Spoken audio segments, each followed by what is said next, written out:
The United States had put an embargo on Japan for its actions in the Pacific. Japan, of course, had been very aggressive, and so the United States was punishing them using an embargo.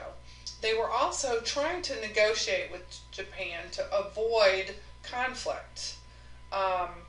But eventually they end up cutting off all trade to Japan, and this makes Japan very angry.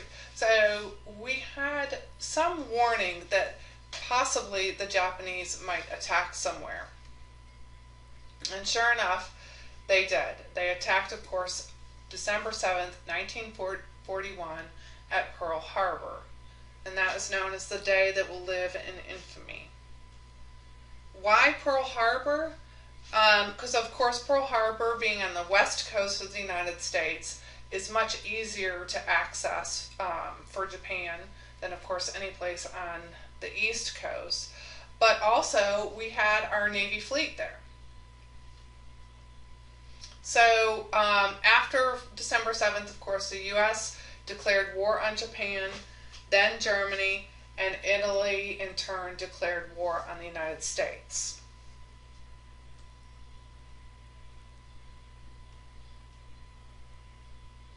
These are pictures from Pearl Harbor.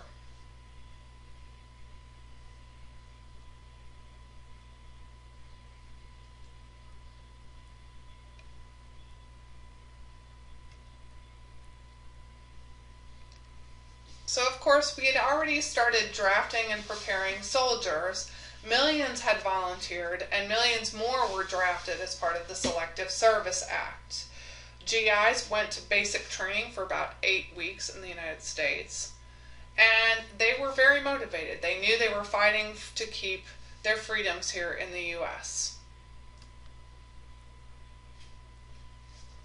Women also volunteered by the thousands, but they weren't allowed to serve in combat.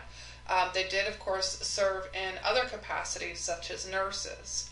Minorities also served in segregated units. The Tuskegee Airmen were an extremely successful African-American flying force. In fact, they never lost a plane in their attacks.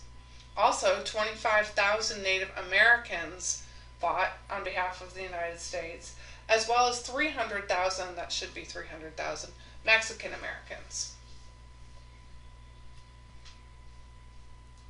The Selective Service was one way the government was involved in the war efforts. In the next video, we'll talk about some other ways the government was involved.